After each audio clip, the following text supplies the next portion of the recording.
আসসালামু আলাইকুম বন্ধুরা। আজকে একটি গ্রাম্য সবজি নিয়ে চলে এসেছি আবার। এই যে দেখুন, এটার নাম হচ্ছে কচুরলতি। কচুর পাশ দিয়ে বের হয়, সেই জন্য এটাকে কচুরলতি বলা হয়।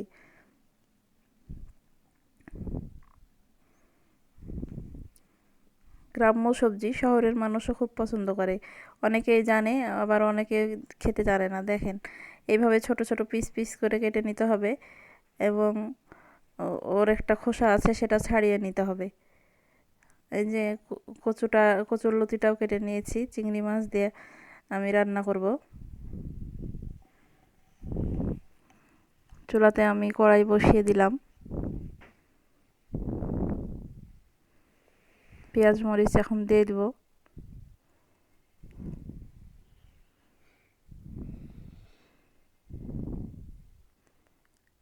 এখন তেল দিব।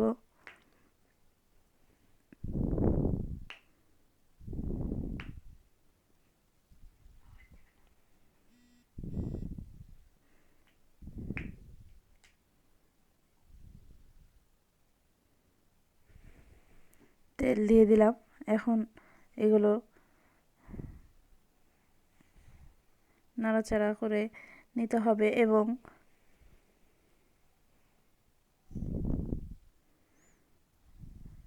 হালকা লাল হয়ে আসবে যখন পেঁয়াজটা, তখনই চিংড়ি মাছ দিয়ে দিতে হবে। অনেকেই মাছ দিয়ে রান্না করে। ছোট মাছ দিয়ে রান্না করলেও ভালো লাগে, বড় বড় মাছ দিয়ে রান্না করলেও ভালো লাগে। চিংড়ি মাছ দিয়ে বেশিরভাগ এটা রান্না করলে ভালো লাগে, সেই জন্য আমি চিংড়ি মাছ দিয়েই রান্না করছি। দেখেন,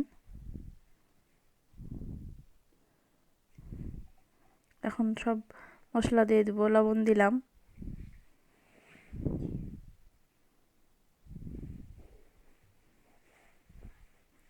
মরিচ গুঁড়ো, হলুদ গুঁড়ো, ধনিয়া গুঁড়ো,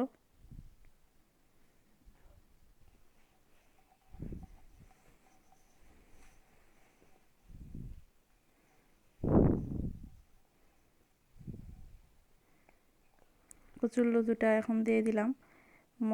মশলাটাতে যদি নাড়াচাড়া করতে থাকি, তখন দেখা যাবে যে মশলাটা পুড়ে যাবে, তাই কচুরলতিটা দিয়ে দিলাম।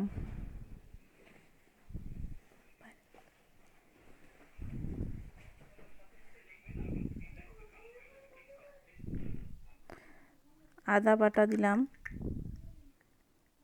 একটু আদা বাটা দিয়ে দিলাম, একটু রসুন বাটা দিয়ে দিলাম। এখন সবজিটা মশলা দিয়ে কষাতে হবে।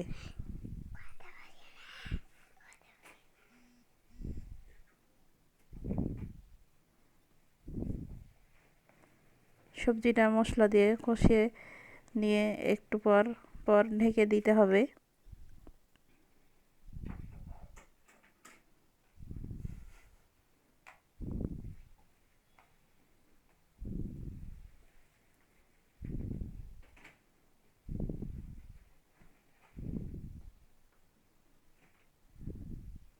এখন কিছুক্ষণের জন্য আমি এটা ঢেকে দিব।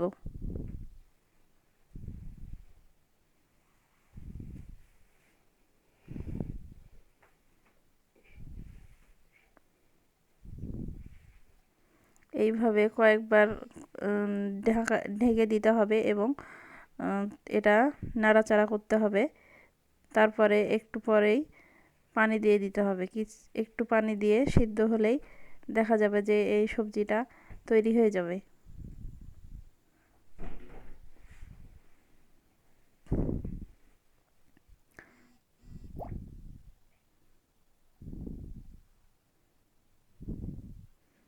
দেখেন, এটা অনেকটাই মোলায়েম হয়ে উঠেছে। এখন আমি এটাতে পানি দিয়ে দিব একটু সিদ্ধ হওয়ার জন্যে।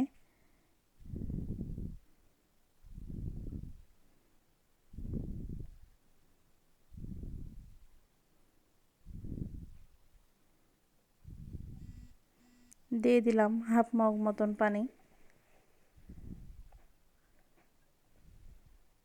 এখন এটা ঢাকনা দিয়ে ঢাকা দেব।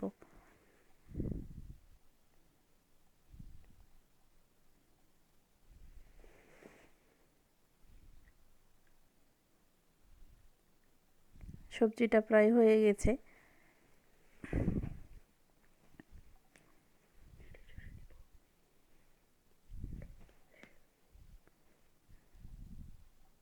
দেখেন আমার সবজি একদম তৈরি হয়ে গেছে। এইভাবে আপনারা রান্না করবেন, দেখবেন খুব খেতে